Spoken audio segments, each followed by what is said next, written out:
allow me to call on stage the woman of the hour. With a psychology degree under her belt and decades long of career in show business. I didn't say matanda, I said decades long in show business. She's not just a multi-nominated and multi-awarded actress, but most importantly, a person with a genuine soul, who is a friend to all of us here na nandito ngayon. She does indeed need no lengthy introduction. Please welcome the very beautiful inside and out, Jody Santa Maria.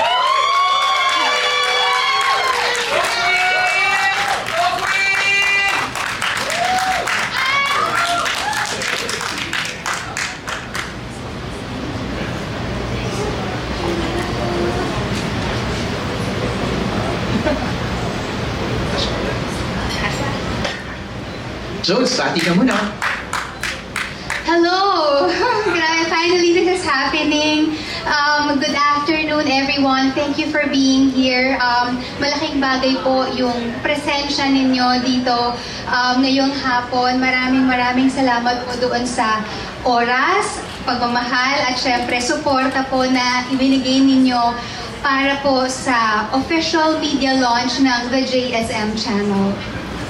Ang dami kong tanong. Kanina pa lang sabi ko, why is Jody launching a YouTube channel when meron na siyang YouTube channel? Have a seat, Jody. Pag-usapan natin yan. Magkukwentuhan tayo. Aabutan ka lang ng microphone para, ayan. Marami tayong exciting revelations today dahil may mga gusto ko yung mensahe. I have an idea already, but I like what message you are going to impart. Not just to all of us here, but yung magiging future viewers ng the JSM channel. Siguro meron tayong hinandang parang trailer. Yes, we actually prepared an AVP so that you guys would somehow parang get a glimpse of what the channel will be and what the channel is all about. And if I may say lang, this idea actually started 13 years ago. No way! Yes, 13 years ago, I remember I was having a conversation in one of the restaurants in Tomas Morato with my manager, B-Boy Arboleda. So it was just a casual conversation, and during that time, I was telling mother na sabi ko, you know, I really want to go back to school, ganto, ganyan. And then, si mother was like, okay, if that's what you want to do. And then sabi niya, anak, why don't you kind of put up a YouTube channel? Because nung time na yon medyo nag-gain na ng traction ang YouTube. And then I was like, okay, anong gagawin natin? Anong pwedeng magandang content or ilalamanin ng YouTube? Sabi niya, sige, parang namang doktor-doktora ka, gano'n na lang ang gawin natin. So parang, it's like going to be a parang salamat doc type of show. So that was 13 years ago. But that one did not materialize kasi naging busy tayo with work and, you know, with so many things. And then in 2019, si mother again, sabi niya, gagawin ko kayo ng YouTube channel. So, yung mga anak niya sa B617 Management. And then, finally, I was able to do a channel dun sa isa sa mga passions ko, which is traveling. So, ang naging content nun was pure traveling. But then, the pandemic happened. And of course, it made us, it was impossible for us to travel, diba? So parang, hindi na siya natuloy, tapos naging busy na rin ulit ako sa maraming bagay. So fast forward to 2024, it was mid-July. When I was thinking about the channel, sabi ko, the channel can be so much more. Hindi lang siya basta travel. Anong pwede kong gawin? Anong pwede kong i-content sa kanya? Ano ba yung message na gusto kong ilabas or ibigay sa mga tao? And then, that's when I realized that I want to be able to have a platform wherein I can spread positivity, be a source of inspiration to to people and, bring joy to our audiences. So, nailuwal si the JSM channel. So that was mid-July of 2024. And then, right after I did the Lavender Fields, we started working on the content. We started working on everything about the channel, revamping my former YouTube channel. So, naging na siya, the JSM channel. So, really, it has 3 distinct shows. I was about to ask, may shows siya. Yes, so it has 3 distinct shows that aims to just, uplift, empower, and be a source of inspiration to our viewers. There. Ang dami ko bang sinabi? No, nakikinig lang kami. Go ahead. Ayan, so there. That's actually the goal. Okay. And later on, everyone will see naman sa ating AVP, the one that we prepared for you guys, more or less, a glimpse of the contents and the shows. First 3 shows for now. Pa lang, di ba? Palang. 3 shows pa lang. Palang. Pero, eto na, panoorin natin yung trailer Yes, so that may without- idea na kami. Yes, without further ado, I would like to introduce to you our channel, the JSM channel.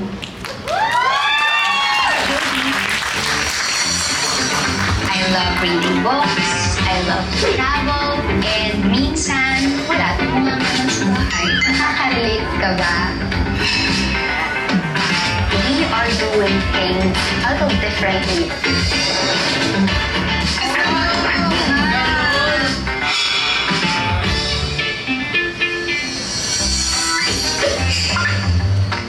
My hopes and dreams, yung insecurities ko, talagang lahat nandun. I also want to learn more. And maybe together, we can learn in the process.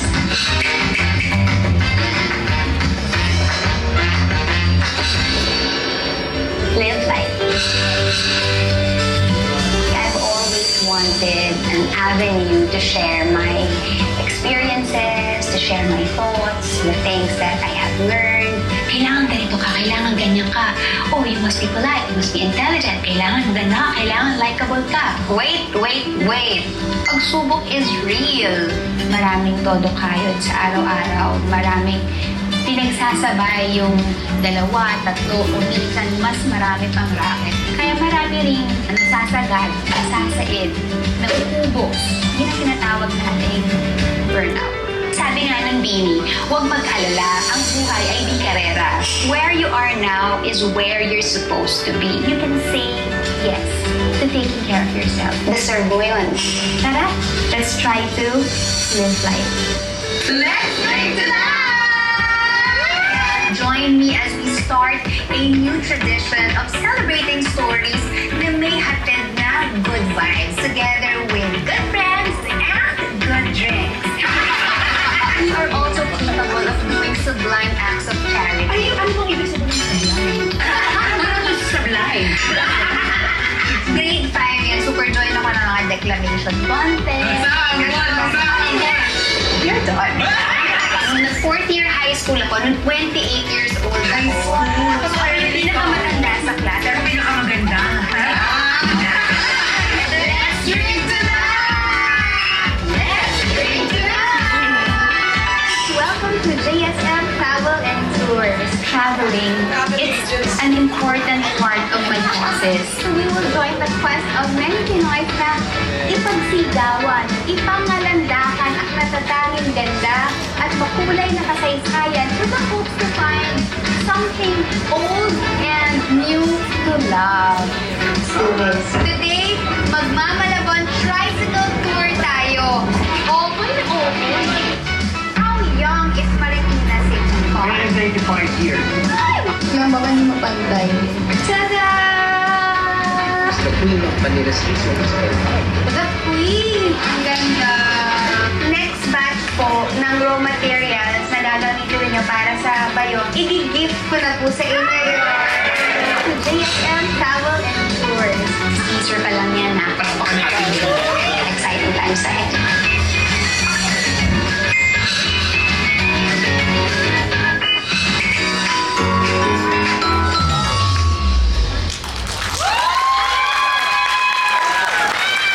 Grabe, loaded na. 3 shows pa lang yun, loaded na. Parang ano ka na, pag may ari, parang pa-Oprah level ka na, friend. Parang gano'n na siya. Pero ang exciting! Kasi lahat ba to, yung, nakita ko yung isa, yung JSM Travel and Tours. Tara. Papuntang travel agency na. Travel agency ka na, friend. Pero at least, hindi pa rin nawala kasi yun yung passion mo, yun yung hilig mo eh. Yes, I really love to travel. I'm a self-confessed wanderlust. Oo. And with this one, with JSM Travel and Tours, ang gusto natin is to be able to explore different destinations, diba? Hindi lang yun, pati makadiscover tayo ng mga hidden gems, yung mga off the beaten path na hindi talaga karaniwang pinupuntahan. And what's so special about JSM Travel and Tours, what sets it apart is that the public service component to it. Because ano siya, it's originally yung working title po namin dito is Travel with the Heart. At the end of every show, there is a person or a community na mag-give back po tayo ng kung ano yung kailangan nila. So, yun siya. Kasi diba every time we travel, parang a piece of a place, parang naiiwan siya sa atin. But what I also would like to happen is to leave a piece of my heart with an individual or maybe a community. Ganda! And then yung isa naman, let's drink to that. Okay, so let's drink to that. Ito, isa sa pinakakwela na shows ng the JSM channel. Kasi hindi lang po ako ang nasa Let's Drink to That. I have a co-hosts with me, si China Crab and si AC Soriano. Kindly give them a hand, please. Mamaya tatawagin natin sila on stage for the kwentuhan. Pero maganda yun, very young yung ganong ano. Parang ano, feeling ko walang script yun. Actually, we're just given like different Bullet points lang, parang and talk shows, points. and then okay, after each parang segment, we're given like mag-banter kayo dyan. We're given the Saya. chance to banter about kung ano yung feature. Because Right. see, Let's Drink to That is like a show filled with good vibes. Because parang, and I was thinking of a show or a content for the JSM channel. Sabi ko, because I just want something na parang shows that would celebrate victories, even the small ones. And sometimes kasi, diba, we're just parang flooded or minsan with mga news na sometimes heartbreaking. And I want to be able to have a news channel na mag-broadcast ng puro good vibes lang. We just want people's faith in humanity to be restored.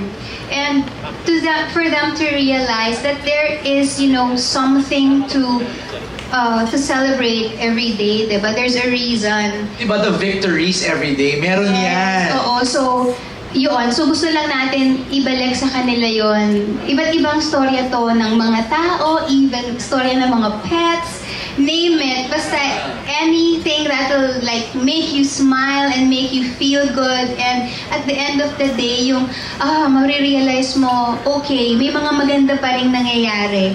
And syempre, diba, parang when you celebrate, you either say cheers or you say, let's drink to that. Galing! Galing, Jody. And then the other one is Live Light. Yes, Live Light. The Live Light naman was actually the very first show that's been conceptualized for the JSM channel. It's really just like a platform for me to like share my heart, my learnings, my experiences. And not only that, to be able to learn from other people as well through their comments, kasi may mga comment sections or sometimes letters, ganyan. And not only that, because the Live Light also has a Facebook page that can serve as a community group or a support group for a lot of people. So it is a safe space. And bukod doon, we also have like mga subject matter experts who will give their insights on certain topics. Because ayaw naman natin magmukhang bida-bida doon, di ba, na alam mo lahat. No, but then, of course, we need the help of like experts, diba, to explain more and guide us with, you know, with whatever topic is being discussed. Correct. Kasi minsan makaka-encounter ka ng sensitive topics. Yes, and Diba? there are actually sensitive topics. There are like, hindi ko masasabihin na taboo, but then difficult topics. Right. But they are very essential. They're very like, it's so important to talk about them. Alam kong hindi tayo lahat magkakasundo-sundo sa pagdating sa perspective natin sa mga topics. But then, we're just hoping to be open. Right. Diba? We're just asking for an open heart and an open mind. Diba? To receive what's there. And then if you don't agree, then you don't. Then if you do, then good for you. Or maybe you're just looking for a different perspective on a particular matter, then maybe the show can help you with that. Ganda! Pero I have a question. The JSM channel, aside from it being your initials, meron bang ibig sabihin yun? JSM would mean journey, stories, and more. Because I've always believed that life is a journey. And what's beautiful about the journey is that is where you experience sometimes the most heartbreaking but then the most beautiful lessons. Diba sabi nga nila, it's not really about the destination but the journey. And I believe that we are all in a journey. We're all traversing life. And all of us, we have stories to tell. I have a story, you have a story, and we have, a collective story. So that's also what we want to showcase in the JSM channel. And then there's more because meron pang madadagdag. Na shows. Na shows. Yes, that's true. So sabi ko nga, this is just the first 3 shows. Okay. But then later on, we'll be adding more. Yon! And also I noticed, Evolve, Inspire, Explore, right under your logo. Yeah. Anong ibig sabihin yan? We're actually thinking of what do we stand for? I mean, what does this channel stand for? And I think sabi ko, these 3 words would perfectly describe the JSM channel. And evolution is really important, diba? In personal growth and building our resilience, diba? Para we'd be more strong in terms of challenges. We can't get stuck.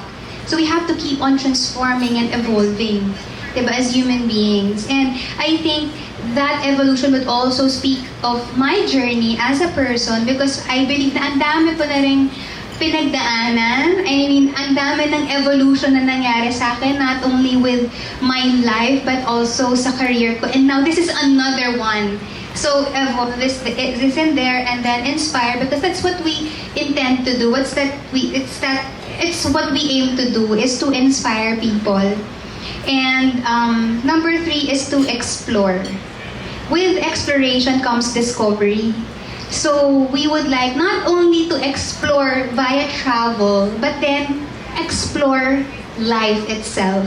So that's why yung 3 words nandun.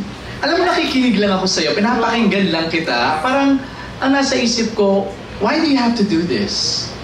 I mean, pwede ka naman ng kumuha ulit ng another project in TV or in movie or travel, gaya nga ng passion mo. But why, anong meron sa project na to that's so close to your heart that you really have to materialize it? I think number 1 is like what I said. I'm sharing with people my passions. Number 2, I think na parang whatever you learned, diba, it doesn't end with you. Parang life is all about sharing. Diba, parang we are a channel. Kumbaga, whatever learnings we learn or encounter, dumadaan lang sa atin yan. And then, it becomes a message to other people. Right. And I think parang in a world na sometimes filled with toxicity and negativity, I just like want this channel to become a sort of, a beacon of hope or maybe light. Yeah, I think yun yung purpose why I did the JSM channel. Na saka, you know what I think? Aside from your legacy at work, I think you're planting seeds on this channel. not for your body of work, but for other people. Parang feeling ko yun yung ginagawa mo. Feeling ko yun yung magandang may iwan mo sa aming lahat. I know it's fast forward thinking, but I can already feel it. Na parang amidst the chaos and the noise, especially online, there's this JSM channel that's just purely fun, inspiration, hope, and love. Yes. And I think na parang just do for one Yes. what you can't do for all. So kung merong isang buhay ka na na-inspire, na bago, or na-push because of what they've seen sa channel, then I think na-serve ko yung purpose ko. Galing! Ang galing, grabe!